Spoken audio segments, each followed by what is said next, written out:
Here's how to fix Valorant your game requires a system restart to play. So, if you've already restarted your computer and you're still seeing this message, follow these steps. First, make sure you're running Valorant as an administrator. Head over to your desktop, find the Valorant shortcut, right-click on it, show more options, and select Properties. Then, go to the Compatibility tab and check the box next to Run this program as administrator. Click Apply and then OK to save your changes. Now, check to see if this has fixed the issue.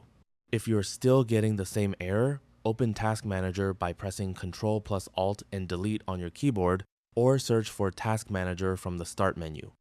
Use the search box at the top and search for Riot. End any processes related to Riot that are currently running.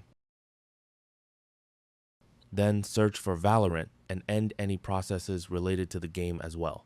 Once you've completely closed these processes, open the Start menu, search for Run, and open it.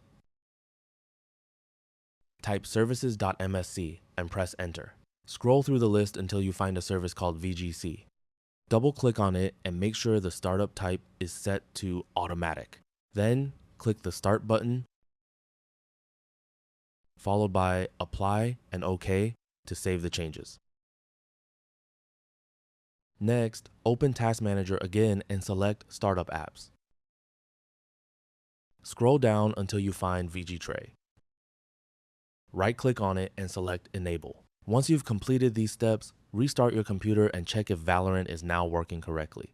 If you're still experiencing the same problem, there's one final solution you can try. Open the Start menu, search for Programs, and select Add or Remove Programs. Scroll through the list until you find Riot Vanguard. Click the three dots next to it and select Uninstall. Once Riot Vanguard has been removed, launch Valorant again, and the Vanguard application should automatically reinstall. And that's it. That's all for this video. Thanks.